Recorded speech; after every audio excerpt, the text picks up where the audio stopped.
Malikono ani maliko kan ka fo ka wala nyuma don ka sangane au ka barane au sigoro yi ka beni bi alamsado obtaklo clé mugwa ani saba samba flani mugwa ni nduru do so ma dono jemu kan 10h 11h ni ya ansigle yo oka lala kuyate Samaira koni bashiti la demayado bashi foite kuyate nse ma isanugo ma aiwa Samaira ame fulita kanyesha yankanu magoma maliko no fukata si maliko kanama fa don sigile no sanga konna na ka jabaran so mandi horo Sherif la TV no be ka jamada like uka jemu kan mandila anko mi maso madunu ama fongu ku bismillah ni andun kan bi alamsa so mada utakonna na lala kuyate ki fo ke woni mando ni gile ko do fo ye dugu black of shala da wuli jemga nsigi cho nyanga udeyo mamunu bandeme basa kasega jemga ne ka yakuba ya société nouveau soleil maudo katina uka producer ufe ula amemunu nsaloke ka te izara okungale ka lagena soro umombe ana ofuro ka soro ka segala jemga konna obe Samaira kosabe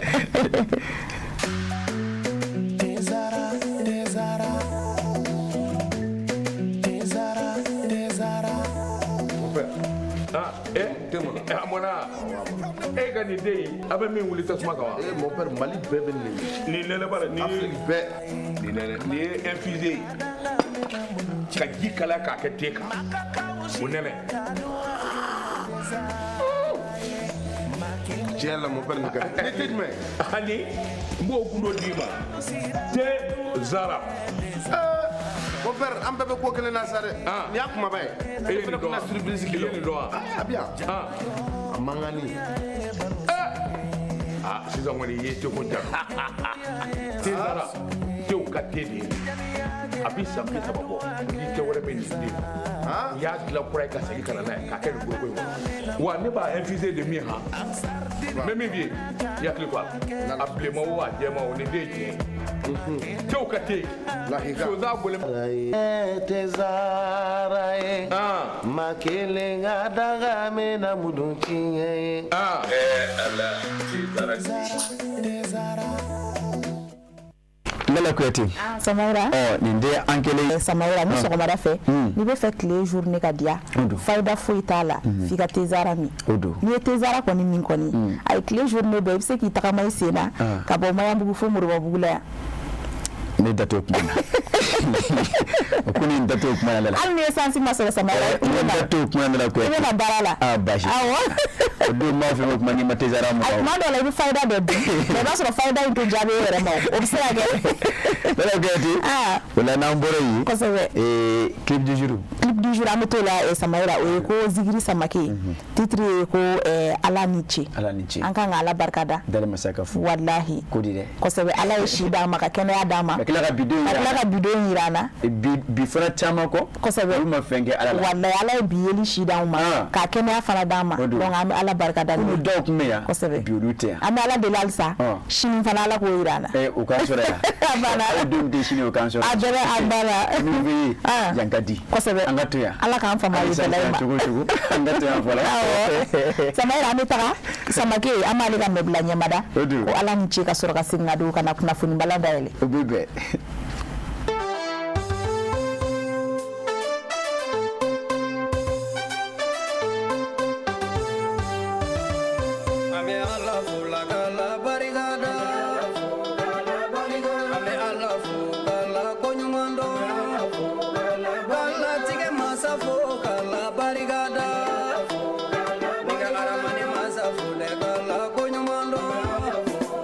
La ilaha illallah wala ekelenye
masa fukumbo munami ala fo nabi nyuma temena ya nabi Musa temena ya nabi Ibrahim temena ya nabi Isa temena ya ulu yanata Mamadu mande yanata Lala Kuyate Samaira Dali Masaka fo kosebe ante sege o foli la wallahi Samaira Lala Kuyate mimi foyi ni ala ye ninge domina o de kaka ke wallahi o de kan Lala Kuyate o de kanyi o de bem de bulu nakadiye jamana yi abasigi bari aka bela jene ko bampe janko Lala Kuyate malika ja tamatama ka jamana kondon be Lala Kuyate asebe Dali Masai ame andama kashayi Lala Kuyate aka ko fle ba malibala do kemme koyi Lala Kuyate o fana ba to anga do fasiri kono kuna funa mbala nye ngoni do be mbolo yande yado aiwa Samaira na kuna funa mbala dayele la dala kula mi delika jamana ka fasirita ni o isori o amba damne isor kile o na na nyuta ka sangani anga tajiko gele ya crise de carburant o ko kunu koni anga jamana ministru ulu koni nyogoni bake yasa ka sika fere kro bulu da jona yasa ni carburant ko gele ya mi fleni nyeka sika sora la jamana kono dunga lafia Lala Kuyate jekulu min sigile me kerengera nyama nakadiye afo comité interministériel de gestion des crises et des catastrophes nene wati na okeme ka walagata ka nyeshi baraba nyama o chamamo okoma ko directeur centraux Lala Kuyate kunu oyesigike sigin kera yoro mina odiye jamana gouvernement ko tigi gale aleka baraka yola ni obe primature ko fo akola Lala Kuyate bara en bonya kunta me kadi ayere makoy général de division Abdoulaye ga awlukonka Lala Kuyate alibi degumi ni ame akono obetaleke ya fuma bala kalibiran ko gelela Lala Kuyate janko amesika oko nyenyuma ni ko don odesira tiga Lala Kuyate bara obula oka kengernya maka sika don afo taji munu be do ba maliba kono Lala Kuyate taji hake juldona julitara ya fuma bala ba maliba bamako kono julitara marabulo konana ni dona bamako julitara ya fuma bala yira marakafo kono Lala Kuyate ulu jato bla jene kasika don ako Lala Kuyate ni atagalage jamana gouvernement kotigi gale o kerefe ako ministre tanu ko bonyongo ulu kumeyede ako munu ncela ter généraux de douane ani commerce kan Lala Kuyate bela jine kumbe ako bela jine na kunye kelene yede ina fo tukumina fere dum be siga sigi senkan Lala Kuyate janko kasiga tajuku ugela mimbe mali jamana konnana kasika yaf mabala fere jonjon sigi senka wala sani tajuku gele yen adaga ka bondala janko akabla dofo konote Lala Kuyate urose yatigala ebaye kafo babu koni bola fenta maka ako mi metalike yaf mabala ministre Musa Hassan Jalula ako kuna baro be kunje kuma mena ako ni kuna fondlo ko ya yira kafo bara kuro be broda mebi ni otebi ala msaiwa Lala Kuyate alefe ani yaf mabala alibi munu betalike groupe professionnel la olu kuluba fla munu be jamana konnana hake jolibe mali konnana hake joli kanga sikana ni o natola do kasika yaf mabala o segezege kanya Lala Kuyate ka donga fo o lakana ko fe o hake mun dona o kasika la ko don Lala Kuyate akoni atakalage bara nunu ko ni yafo chumena abe buri yaf mabala mali bela jinika bamako konnana ani marabulo kono na kadi Lala Kuyate chumena kasika taju don taw ko lu hake don Lala Kuyate bara nunu be buri ni hukumu konnana ako di Umar Jagite ale kone ale yaf mabala fasiri kami yaf mabala anya asalo ka bo isor kono kasangani ukabi boli nala sona aiwa Samaira ya fo chugo milati temuka ami ala de delisa ala tige ko nyuma ala ko no ya nganya amina ya rabbi sa jamana kono dun yere ka lafiya soro amina ami to isor kono al Samaira ami to tajike ko ale kilin odo ko yado am tam masina nansira masina Samaira ibai ka fo ni wati ko na kasangani tajiko gelai masina ka ko ni ujigige mi ode ni ka so fukata se ko fali utruma Lala Kuyate bamano ko ni sa nyamina jate don kalo la ko kalo jate o don mandi Lala Kuyate bamano ko kuma doko ko ni sabora ka bere mitu bulu ibo ke ka wolu kibo ke ka wolu ako Lala Kuyate o make ni yeke masna ka ofewa ako Lala Kuyate tajiku agele amme ako fangale ntede ako ni ata kalage Lala Kuyate o desira tigala mi metalike o tajiku gele ya min na caman ko ni bilama o kɛmɛ ka yafuma bala sigi ko baara boloda ka ɲɛsin yafuma bala nɛgɛso ani wotoro ma bamananw ko segin cɛkɔrɔ ma o tɛ kojugu ye ko mɛ ko a bɛ dɔnbaa de caya Lala Kuyate o bɛ sɛgɛtigɛ la o kɔni segin bɛ nɛgɛso ani wotoro ma walasa ka se ka olu kɛ yafuma bala taa ni segin ye o bolimafɛnw ye o bolo a ko baw maa caman ye a yira k'a fɔ Lala Kuyate taji tɛ ka sɔrɔ wa n'a ma ɲɛ k'a fɔ hali ni kunkan minɛ yɔrɔ min na Lala Kuyate b'a ye k'a fɔ maaw jɔtaw de ka ca ye a ko n'i y'i to o la i ka tile journée baara o de bɛ tiɲɛ i bolo a ko yɛrɛkun sɔrɔ o ma nɔgɔ sɔrɔ la dɛ o de siratigɛ la o filɛ ka segin ka tigɛw mɔnɔbɔ nɛgɛso ani fali wotorow ma a ko nka mun ne kɛ bɛ gɛlɛya ye bi kokura a ko n'i ye a ta ya k'a lajɛ a ko yɛrɛmarakafo min bɛ masinakaw fɛ yen Lala Kuyate olu fana kɛ bɛ k'o kɛ waati ye ni ka yafuma b'a la tigɛ jan olu fana ye koyi nɛgɛso ni wotorow nka mairie maaw a ko u b'a la ka yafuma b'a la sɛgɛsɛgɛli ta ka ɲɛsin nɛgɛso ni wotoro fana ma masina a ko Lala Kuyate ko baw n'i ye a ta k'a lajɛ tuma ni kuma jatigɛ wɛrɛ kɛ baw olu fana bɛ o yɛrɛ kɛ o baara kɛ b'a ye o siratigɛ la mairie tigilamɔgɔw walasa ka se ka danganamaya k'a fɔ k'i tɛ o maa kɛba ye ko o b'a la ka sɛgɛsɛgɛli ta ka ɲɛsin nɛgɛsobolilaw ani wotorotigiw ma masina a ko Lala Kuyate n'a tɛmɛna o kan n'a ma ɲɛ k'a fɔ wotoro moto kɔni olu si ma dɔn o la walasa ka se ka olu hakɛw dɔn ko mairie mɔgɔw fana ko bɛɛ ka 200 sara État kun kɔrɔ wotoro ni nɛgɛso 200 awɔ o y'olu vignette ye quoi sisan ni nɛgɛso b'e bolo i bɛ taa 200 sara e tɔgɔ bɛ sɛbɛn k'a fɔ Lala Kuyate nana nɛgɛso kelen b'a bolo a ye 200 sara a lakodɔnna ni wotoro kelen b'e bolo ni i ye o kan i bɛ t'i tɔgɔ sɛbɛn ni o ye k'a fɔ wotoro de bɛ n bolo Lala Kuyate n bɛ bɔ yan ka taa ni o ye foro kɔnɔ 200 i b'o sɔrɔ o kun kɔrɔ o fana bɛ fara yafuma bala tɔw kan ko n'o kɛra ko Lala Kuyate yafuma bala jate o dɔn ka di Lala Kuyate ko baara in kɔni masinakaw fɛ caman kɔni a yɛrɛ k'a fɔ ko ayiwa n'u kɔni b'o cogo la olu na a minɛ ten dɔw fana yɛrɛ k'a fɔ Lala Kuyate baw n'i ye a ta ka lajɛ fɛɛrɛ de don mairilakaw bolo ka se ka ɲɛma da bolifɛnw bɛɛ lajɛlen fɛ jango maajuguw kana kɛ yafuma b'a la o kɛ fɛɛrɛ ye ka don an senkɔrɔ Dɛnba Gaku an ma masina ale ka faso dɔ an min salo ka bɔ kanabila kɔnɔ ka sanga ni u ka bi bɔli ye a banna wa a banna o baasi tɛ ayiwa Samayira an bɛ dugawu de kɛ nin bɛɛ lajɛlen min min nɔfɛ o de ye basigi ye Ala ka se k'o sabati amina yarabi a ma nɔgɔn dɛ ayiwa Samayira an bɛ indépendant ta n'an ye indépendant ta n b'a dɔn kunu a ma dogo maa la bɔlɔlɔ siraw fɛ fo ka taa se jabaranisoba ma k'a fɔ kɔni ko yɛlɛma dɔw donna sɔrɔsiw ka baaraw se colonel major Nuhu Watara ma olu kɔni nɔna bilala kunu ka sanga ni ministre ka laadalasigi ye u ko min ma conseil des ministres Lala Kuyate o nɔna bilala ni min ye o bɛ tali kɛ général Élisée Dao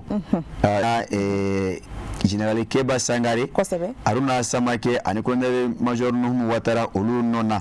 a ko kibaruya bɔra ka bi cale Lala Kuyate ka bɛn ni yafuma bala kunu ministre ka laadala ɲɔgɔn ye min bɛ kɛ o fɛ dɔgɔkun n'a ka di ye a fɔ conseil des ministres a ko Lala Kuyate n'i ye a ta ka lajɛ o filɛ maa kɔfɔlen minnu kɔni bɔra la ni o nɔna bilala ni maaw ye olu tɛ maa dɔw ye ba Maliba kɔnɔna na a ko cɛba fɔlɔ min nana ni o bɛ tali kɛ général Élisée Dao la a ko Lala Kuyate n'i ye a ka lajɛ Mado Kuyate ale de taara ka na bila yɔrɔ min na o de ye chef d'état major général adjoint ya ye a ko Lala Kuyate a bɛ deli ka kɛ garde nationale ye Lala Kuyate olu fana ka chef d'état major ye 2020 ka taa bila 2023 la ni ka sɔrɔ ka kɛ Gabon jamana o Mali ka ambassadeur ye Gabon gendarmerie o ma ɲɛmaa ye 2020 ka na bila 2020 militaire ye a ko min bɛ tali kɛ général de brigade Tumani Kone la a ko Lala Kuyate a kun yɔrɔ min na o de ye responsable du commandement inter-armée théâtre centre ye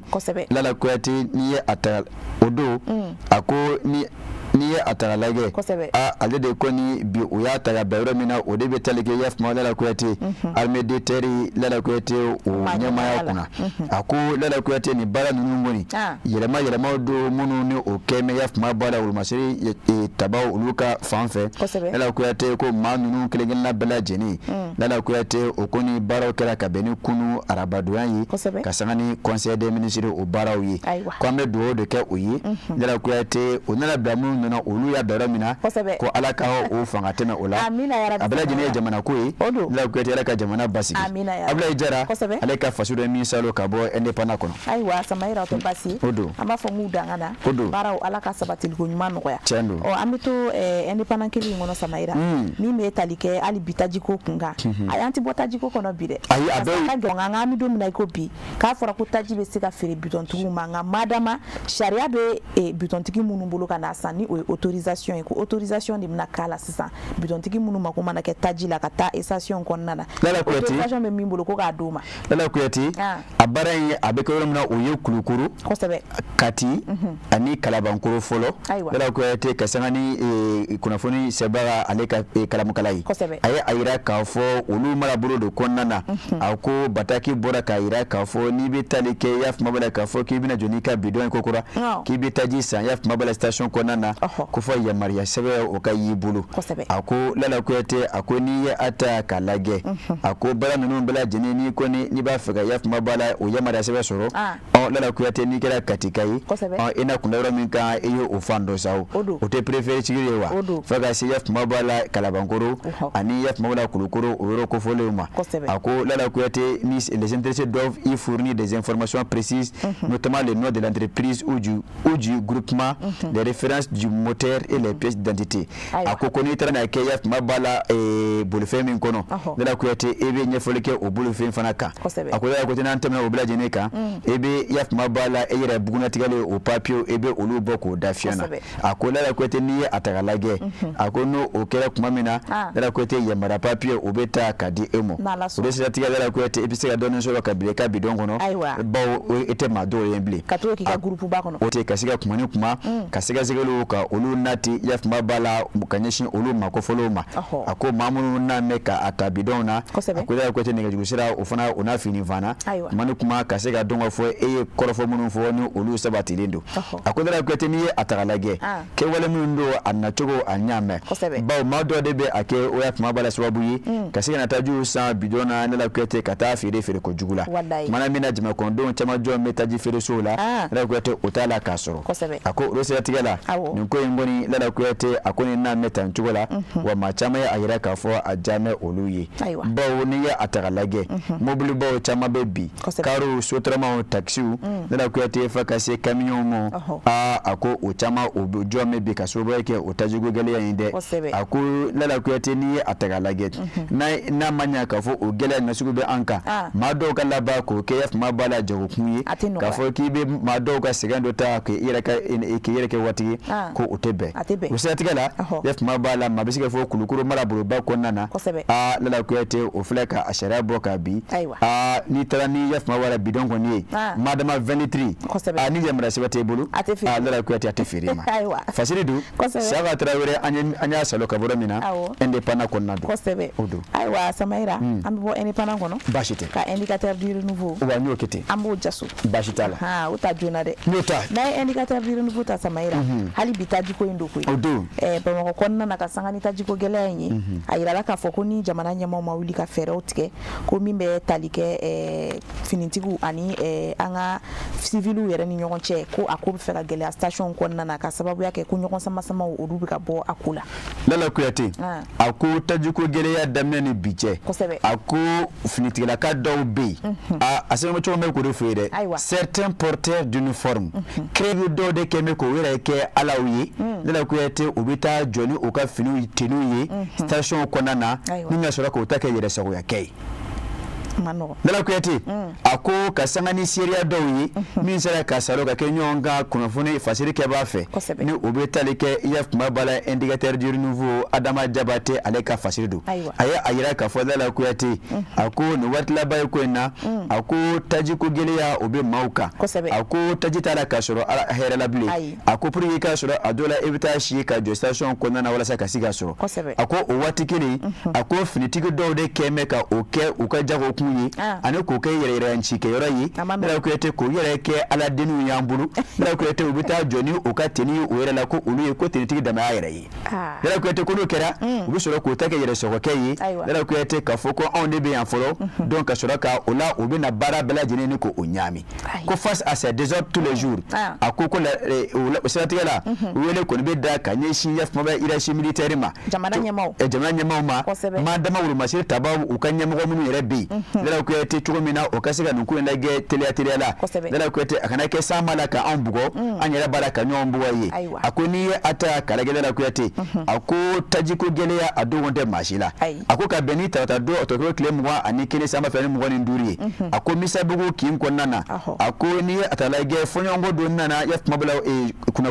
kuna fundibado ani wuru masir tabado ni nwanche ako munu mbra jene kunta metaju sa soma ya fu konnana ako da la ko yete ni yeta kalage ako ko dan na mina ode ne de benye fe ai ena na nsura ya ai on de benye fe ako oko otura onyo sema na fa alabana ka ke yela ko yete mi fonyongo kungelenye onyo ako ode kera sababu amangan ka ke famela jene fe sanji fe yele ojora ako ni eta kalage ako mon frère, même si tu es journaliste, ce rang est pour les forces de l'ordre. Si tu n'es pas porteur, écartez-vous parce que nous sommes priorisés ici. Anake kuna fundila tani jo yorola ul masir tabaya ira ka foko yeye olu ka yora yi akoko akosora ka fraka. Si tu ne t'écartes pas, tu ne seras pas servi ici. Jamais dans la vie. Je n'aurai besoin de toi. Par contre, toi tu ne peux pas sans passer sans nous les policiers. Ninga sora ka ira ka fo ko ni mabore na kiti ko abi kuno ki bitaji sora wa. Kiti sora de ko wa ko ne makotna jule nga nyama ya kono koyi. Ko mekika don fo ko hote se ataka onto ka on plus la ka auto. Ko asora ka ko fo nous ta ko date nyonka. Mais une chose est sûre, si jamais tu me retrouves en circulation ou dans un commissariat de police, tu vas m'entendre. Ninga sora ka daga ko ni che ko yoro ko obega nyonga sama ya. Ko ni che to na domene anene ni che nyonga sur circulation na. Wala o ka nyonga sur position de la ko donne ko cheba do ko ale mamiye. Nila ko ete amake bagabale wa. Akoni atalage ako station chamana bi. Bro ko nana la ko ete civil ko mbala ka odama ka shiri ko masi tabaw chama yede ako ukake walu jugu ya asababu yi. Ako tajita la kasoro herela boya minita me kada out kan ka foko wul masi tabaw ka arambe jo oko obela ba ka to na kani kana arambe ko benyami ka deja do ko station ko na la ko ete modu kuma ba soro ulu mo do be nyona mangana la ko ete ako uye gelaye ako wele ko be da kan shi jamana nyama ma la ko ete to mina anga sura nyon kuru watina fo femi ye wati kungurni akana ke la ko ete ka akla fo enfant nyongo ko kuma kungurni be me mani si nyongo te mani kungurni katimene kuma kungurni ana majabati ale ka faso de mi salo kabo indicateur ko la ko odo samaira ni aiwa samaira mi do okay dusukun ala sala kula mini amina ya rabbi funteni ni wati na be famu la ko ete ko gele abiga ma ko me chena wul mashi tabaw na kasabali awo ambe abebla ontala amadabo ka boko la ko ete sino ni bego ka be la fangaira amano esigi fere be station ngono jibana nyama ode ka fere ke ola ni onto okun fere be ta ko buloda parce que chena dungo de ba so do be nyona bo ma fa ba olu bulo on be civil yala la ko ete amano ko ka fere ke orola la ko ete tumna ko ka siga o fen o fra so tele ala sona samaira maro fra be sorola awla amto indicateur ko nalsa amato ko mimbe talike tani singula ni o transport ko ayira la ka fo jara transport ko ni ko jamana nyama ko ni dansigi ke folo alika tani sigin barawla nga kumi ato dansigi kerala odibna wala fasirin sepemba fe la ko eti ako angata ya mabala jara transport ko ndana ako amadogo malaka fo no wati na jategole ke ba madoku ngeme ka garada osina kayira ka fo ukatani sigi ko jo ako la ko te shuma ko dugu maje ako jatara do ko na mi fini fana bolo sanfe alabana kayira ka fo tuko jara transport ko abesiga temene akabarawi la ko eti ya mabala ulu kunga tani sigi da na domina otete alamisa donyewa abene otokolo klemwa ani sabaye akodala ko ete osika te mi betareke mali jamana nyamaola kenganya ministre mi kabaro beta kanya shitani sigi talima ministre transport ani infrastructure la ko ete aye batake kuno ankoro kanyi shin jara transport nyamawa makayira kafo oka la magala ma oka onyongri ko fani domi kera jusqu'à nouvel ordre ako ni atagalage ako bude sabobiela ako batake kona ministry ya yira kafo bawo jata dure kera bolo sanfe min kona na jata wala ke ba ma do abala ka ayira kafo lala kuyete ko uluni jara transport ma ko obena fola ko wa lala kuyete ko obisiga temene uka barawi ako lala kuyete o fenyi ko femi ni amasiga fam ko sebe ako obisiga tiga lala kuyete ulu bela jene ko ni jata renye réseaux sociaux sanfe tukola ka yira kafo lala kuyete ko ni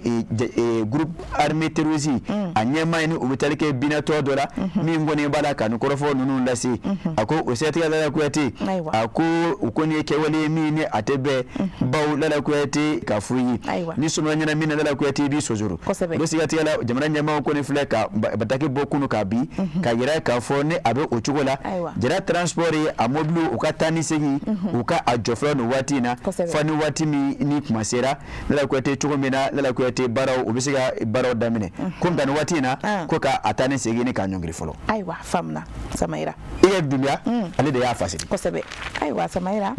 ame do de ke alsa fo be ni chebe ko metali ke ni watina kon tachi gugele ya kono bi fambe fo do bide o nga ko min faranda le no farasi go taka o de buru ko oni watina ko boulangerie ko ni olutika sika buru ko ni glantuguni odo lala kuyati ako na foroki ka shobala ka darafa ali bi segu sido ani banzando ako ye taji ko geliya o temana foka ka shikayira ka fo ni fero mata kanyeshin olumo uba utala kasika ka barake ako lala kuyati 75 jours ojuli ko biolon vlanduru ako ni atagalage depuis près de 75 jours la pénurie de carburant paralyse fortement les activités des ségouviens ako lala kuyati ni atagalage abe wati doni mbomi metalike taji gola akeme ka grela sesegu kauma kasigano ukabara ketawi ako odegu ubala ka yefencha maka kenganya makalango buna kunka sene yirwali buna kunka ako alla manya ka fo segu shifina ka kuluba conseil communal de jeunes dala kuyate ulu konu bora yaf mabala ka ira ka fo taji go gele ya fere kanyine ala teriala ako ni atagalage abaw akeme sababu kanani demu ane gele ya chama yi ako rusi atigala dala kuyate mina na fara aka odeye buru glani ye kadi mauma ako la fabrication du pain commence à se faire difficile ako ni ata kalege en effet selon nos sources dans la ville des boulangers tirent la sonnette d'alarme ba ko ne ka wulida kanyishi jamana nyamauma to mena de membe siga takanyishi olumo wala sa ukasiga temene ukabarawi ako nos sources précisent notamment que cela fait près de 5 jours qu'aucune station de service ne fournit de carburant dans la ville de Ségou ako abese que le deux bonyonguma tadi fere robamunu station yi ako utala kasiga taju sura oroko folon kona kuyate ako ukeme gelaye oluma minga mesobu ka oluka bara gele obulu ni obetaleke buru glanko la alpha seso aleka fasiro min salo kabo nouvelle horizon kona kosebe aiwa Samaira ame bi kuna funbala amba da tuni soir de Bamako odo na soir de Bamako tamta kai marala na sira ba ka fo shifina ka do min shibita samu kan bonyongola aliko ni welele no kiritigila ma ofe ko sababu yake bugotigini ndo aleka sayai lala kuyate ako Yusufu Konate ale de ye afasiri ako ni kewal mi flaga ke babul so ka ofe kai marabolo kono ako lala kuyate ni be ale bi o ka bara ke chokoya nyuma o de sebentia kayira ka fo ona kunye jamana kono don olunu obulu kono fo lakana niye ako metalike kai premier arrondissement la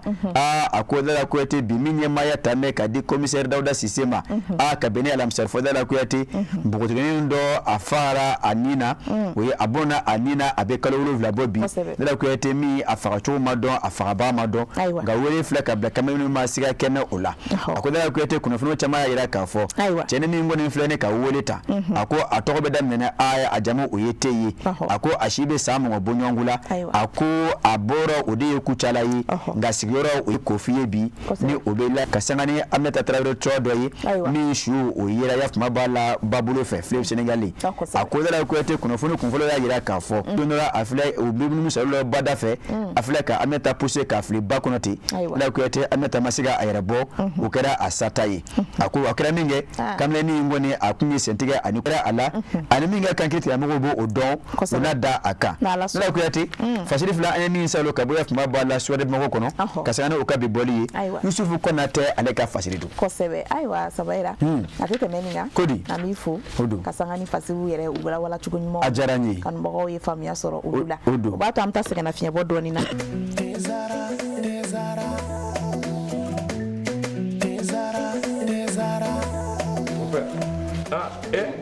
Amona ka ni dey abe min wuli tasuma ka wa mon père Mali bɛɛ bɛ ni nene bala ni bɛɛ ni infusé ka ji kala k'a kɛ te kan o nɛnɛ tiɲɛ la mon père nin kɛra ne tɛ jumɛn ani n b'o kundo d'i ma te zara mon père an bɛɛ bɛ ko kelen na sa dɛ nin y'a kumaba ye e ye nin dɔn wa surprise k'i ye nin dɔn wa a bi yan a mangani sisan kɔni i ye te ko jan te zara tew ka te de ye jama jɛra ka duwa kɛ tezara ye ma kelen ka danga mɛna ji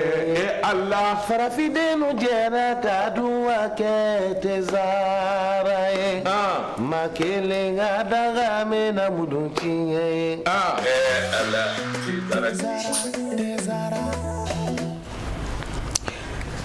Segesi babi Samaira e kuyate te kodi wallahi ora o fana jeliw ka ni shiba nono ko ni shirifu be jeliw la doron ko kuyate la ko yi yolu de ya awo wa bashite o do le Samaira wa e kuyate te aw ye bala fasege kuyate shiu de ya awo wa nyini famu bi ka bo kirina ko sebe bashite wala sisa amtani wa Samaira amduanga onga kuma nya fo chugumina ka sangani anga jamana sabaw ni o Burkina Mali Niger oluga faranyo ngai ni o ISC donc kuna funi munu manake jamana don nun kono ani anga kuna funi hakila be kanga ke kili o strategy fe anga lasigide munu me Burkina Faso jamana kono kerengere ne yala Nurdin Sidibe fukata si Aruna Bama olu fana bande me jemu kan kono ni Burkina kuna funi la hala yawi o amta Burkina sa on ni ko mo ko baraka kera fe wo décourager de quoi cedere ni wula ka van ala da ga cemani ka van bara wajibi de kan quoi ikan ka war yala de quoi mo activité faka yere flake ibta kaburtu da quoi exemple no ibana do ibna visa santé no ko van kan flake franci ko opération kan ke o ibto farasa wulo ino to opération ko fo sa quoi donc mo ka war yala yere du kawa quoi yere conversion war barati ban quoi dibdo wala bimina ni dere wala wi ifa kay wele ka war ni cega barake ya ngon seka dogo ni signo 00 fa ka yala ina fotna sa quoi ala yala ina fot il sera erreur ke klon ke ne to yala ko to ko fe mais barada ko ka fere ke nyaaw ke klon ke ne vivre al ne to ko fla fe bani wado wala ne ne fla ballon quoi ya me wala ne ballon wala na sigia donc barada ro klonti mo fo patron be fana yi baraka ro la patron ti warti gilobe avion varakelauli al nere mure nyuta garla nere mure korota ngula fana sira ne konke ni konkera warbi do warm ke ka du warti to force la donner fatran to ka du ga yala c'est pas comme ça warbu woli mi mure santa o gara wa duru wa nan le ka défense la le no so na to remna bla ala to moto avana we ka défense quoi mais ko warti de kuna kele fatran to ka yala ka du i war so metiki wartigi bon so kam be ka la se vela jeni mu sere vela tv mo vela jeni fu ani hadra na ka jamu kuru vela jeni an alamo dado dakele mo dakele anga do we na sire vraiment alvi ala ka sijani kenen odi lala kuyate amina ya rabbi na fura ko barake mate barake mayu ai baki yere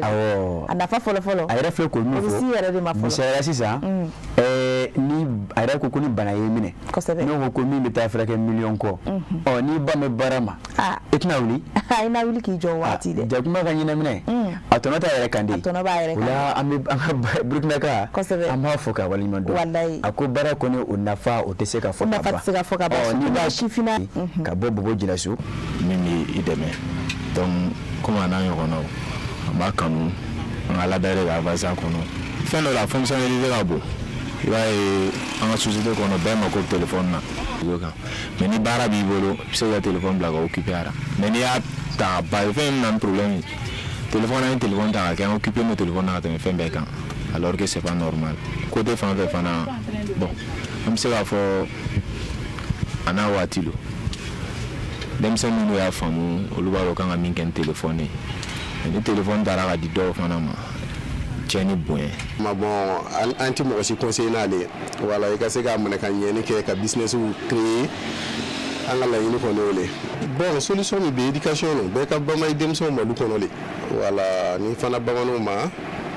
hali n'a bɔra a tɛ taa kɛ tiɲɛnikɛ fɛn ye quoi wala bon bibi na éducation de ko nin bɛɛ ye donc an b'o ɲini bangebagaw fɛ u ka bama denmisɛnw ma du kɔnɔ téléphone kɔni a bɛ tiɲɛni kɛ a bɛ ɲɛni kɛ wala e min taara n'a ye a côté min na a bɛ taa kɛ o le ye bon jamana kɔni an bɛ dugawu don ala ka jamana basigi kɔni ɲagamuni bɛɛ mais bon o ko n'a ma gun a tɛ suma o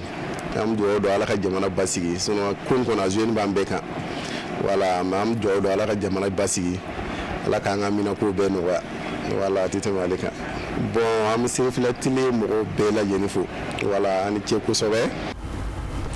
Lala Kuyate ko mo yɛrɛ fo ko nin ce wallahi a diyara n ye Lala Kuyate fili de b'i sɔrɔ fana a ko madama denmisɛnninw bilama Lala Kuyate ko o somɔgɔw olu le kan ka kuma o fɛ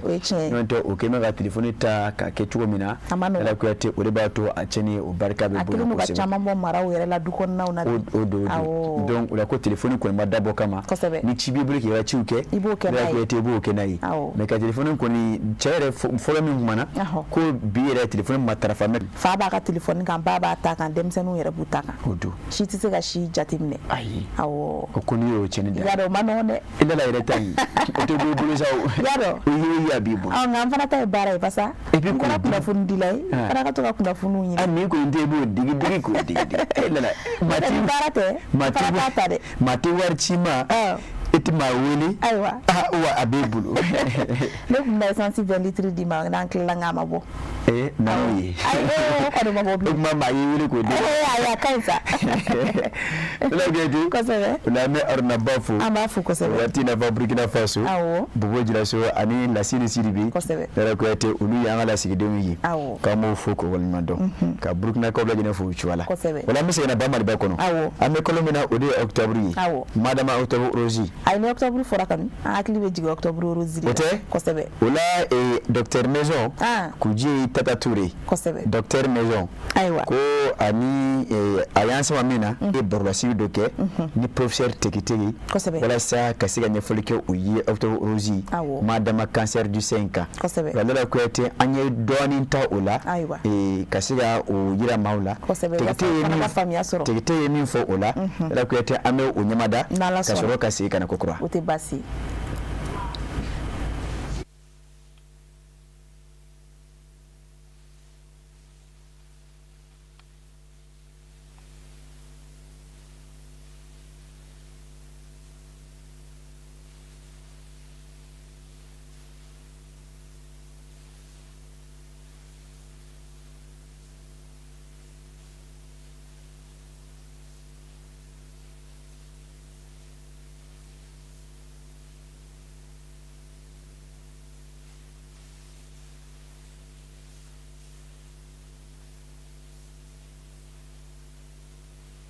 Channel.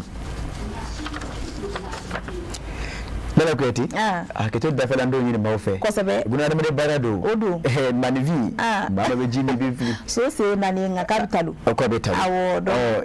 nɛgɛ baara yɛrɛ kɛcogoya kosɛbɛ a bɛ kan sɔsɔ dɔɔnin machine na baara do o do awɔ ko kɔni b'aw k'a faamuya nka don n'a nataw la an bɛ segin ka na ni kunnafoni ye baara a nafa ka bon o do ka na bɔ k'a yiru la yaasa u ka se ka faamuya sɔrɔ kumakan ninnu na o la an bɛ taa ɲɛfɛ an bɛ taa ɲɛfɛ min bɛ tali kɛ an ka sirifumuso la kosɛbɛ nin waati na b'a fɔ ko good morning ayiwa hariwu I'm fine and you. Fa États-Unis, Amérique, c'est de la fiatu. Haidara.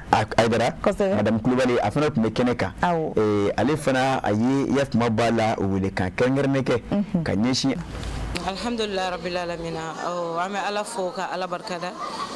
Ala min ye an garijɛgɛ don bi sigi in na. Yan'an ka don kuma kɔnɔ an balimamuso n'o ye Aisha yɛrɛ an b'ale fo k'a barikada. Ale n'a ɲɔgɔnna caman minnu ka wulikajɔ bɛnnen don cancer du sein ma pour que an musolakaw an caman nikun ka kisi. Vraiment an bi wele min da an balimamusow ye an bɛɛ lajɛlen ka wuli ka taa sɛgɛsɛgɛli kɛ parce que bana in man ɲi bana in muso caman de ni kasarala a la nka bana min don fura bɛ ɲini ka sɔrɔ a la ka d'a kan ni a kɔnna ka dɔn a ka ca Ala fɛ i ni kun bɛ kisi i n'a fɔ aw yɛrɛ y'a ye an balimamuso dɔw bɛ yan nɔ kelenw bɛ yen aw ka hakɛto minnu ta kelen tigɛlen don minnu ta fila tigɛlen don mais u filɛ k'u ka ɲɛnamaya kɛ i b'a fɔ mɔgɔ tɔw bɛ k'a kɛ cogo min na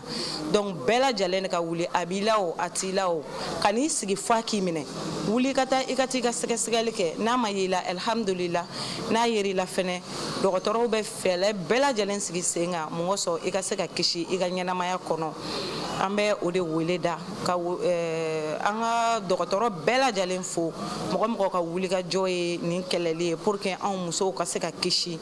an ka se ka lafiya sɔrɔ cogo min na ka bɛɛ fo ka bɛɛ lajɛlen barikada k'a ɲini Ala fɛ octobre rose caman bɛ yen Ala ka o yira an ni aw la bon an y'an balimamuso bɛɛ lajɛlen de wele n bɛ disabiri n tɛ disabiri n'i y'a mɛn i bɛ disabiri i ka kɛnɛ ɲini de la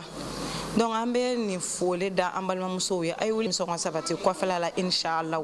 kana i da so kɔnɔ ko i bɛ disabiri ko i tɛ taa sɛgɛsɛgɛli la parce que ko cɛ de b'a kɛ bon diinɛ ye nɔgɔyaba kɛ o côté in fɛ bon hakili la muso kalannenw fana kan ka sɔrɔ an ka dɔgɔtɔrɔso la min bɛ se ka disabirilaw ka analyse fana kɛ mais n'o fana tɛ yen diinɛ fana ye nɔgɔyaba kɛ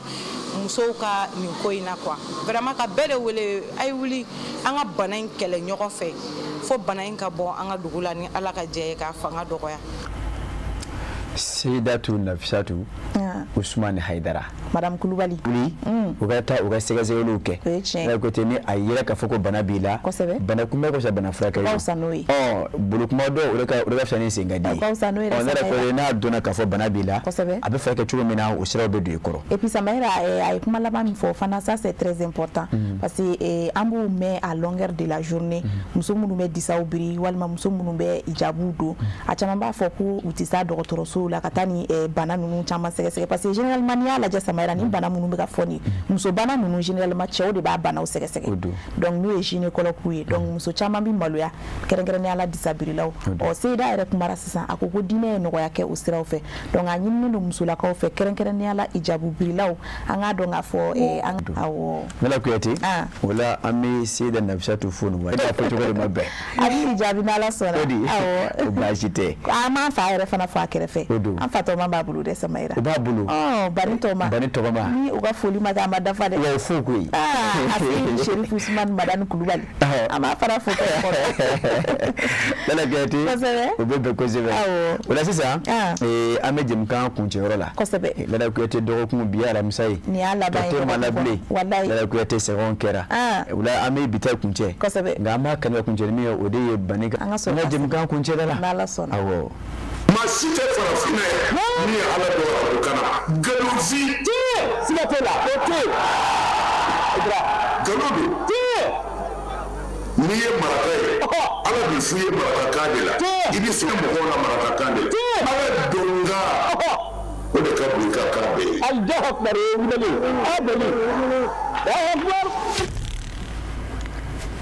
habili donc Ala bɛ fɛ sɛnɛfɔkan de la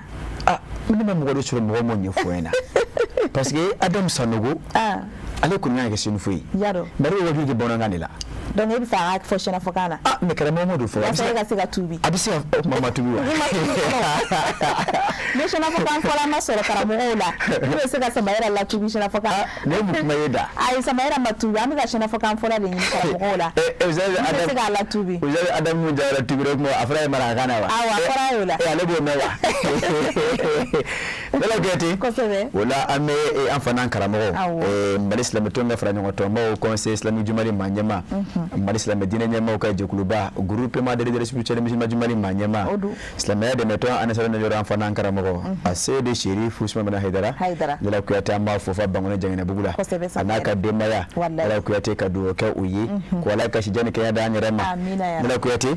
o fana b'a to an bɛ jɛmukan an ma sosoro kosɛbɛ Samahira y'a fɔ cogo min na ni ne bɛ dansigi kɛ nin dɔgɔkun jɛmukan labɛnnenw na n fo k'a fɔ nin jɛmukan ninnu u bɛ se ka segin k'u lajɛ tuguni an ka page ninnu sanfɛ ni don o don y'u diya u maralen bɛ yen nɔ donc an bɛ foli ɲɛsin maliyɛn bɛɛ lajɛlen ma k'a fɔ nin wagati in na an ka filɛli kɛ ni hakili ye Samahira an kana filɛli kɛ ni dusu ye jamana bɛ lahalaya min na hakili la a lahalaya in a gɛlɛya bɛ se anw jamana kɔnɔdenw fɔlɔ de ma nka n'an fana ye an fanga fara ɲɔgɔn kan ka an ka jamana ɲɛmaaw dɛmɛ hakili la an bɛ se ka gɛlɛya in k'a sɛnsɛn jɛnsɛn ka sa kuncɛyɔrɔ la bɛɛ lajɛlen bɛ lafiya sɔrɔ o de la fana donc o de ɲininen don maliyɛnw fɛ an ka muɲu ɲɔgɔn kɔrɔ waatinin kunkurunin don ka bɛɛ lajɛlen fo n'Ala ma basi kɛ dɔgɔkun wɛrɛ n'Ala y'o fara an si kan n'o ye tɛnɛ nata ye an bɛ segin ka ɲɔgɔn sɔrɔ nin kɛnɛ kelen kan nin waati kelen na.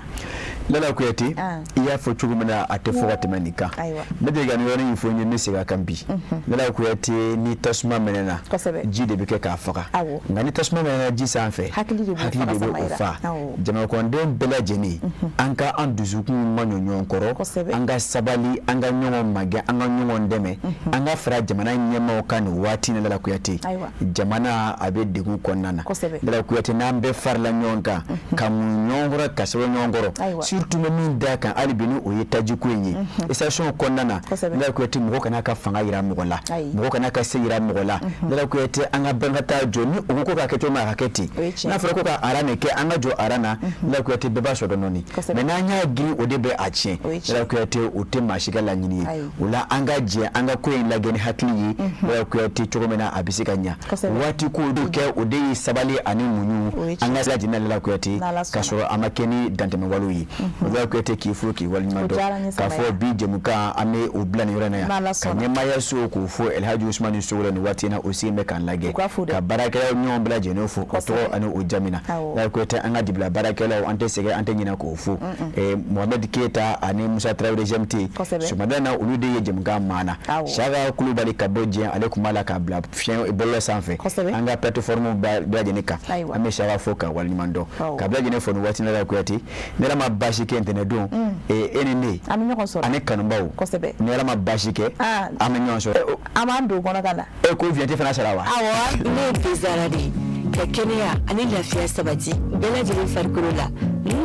a ka di kojugu ne bi yan gɛrɛ baro bɛ ɲaga wa bɛɛ lajɛlen ɲɛda bɛ walawala n'u ye ne min kaban dɔrɔn bɛɛ lajɛlen bɛ nisɔndiya ne ko jɔn de star ye dɛ mais aw ka kuma ka ca sa ne de ye star ye ne ka di wa ne dumuniw timiya ne de ye lɛzara ye ne ka di denmisɛnninw ye wa mɔgɔkɔrɔbaw kɛrɛfɛ tɛ k'aw to ne mini na ka b'aw kolo sigi k'aw mɔdiya o de y'a to ne ka di denmisɛnninw ye kosɛbɛ aw yɛrɛ fɛ jumɛn de ka di ani jumɛn de bɛ n'an cɛɲa ne de don Tonton Concentré Zara ne kelen pe dɔrɔn awɔ nka an bɛɛ de sara n'aw ka dumuni sanuman caman a ye tobilikow la sanbaraɲɔgɔn sugandi n'o ye Zara ka dumunifɛnw ye a bɛ sɔrɔ Mali feereyɔrɔ bɛɛ Zara ye Nouveau Soleil SARL ka produit dilannen ye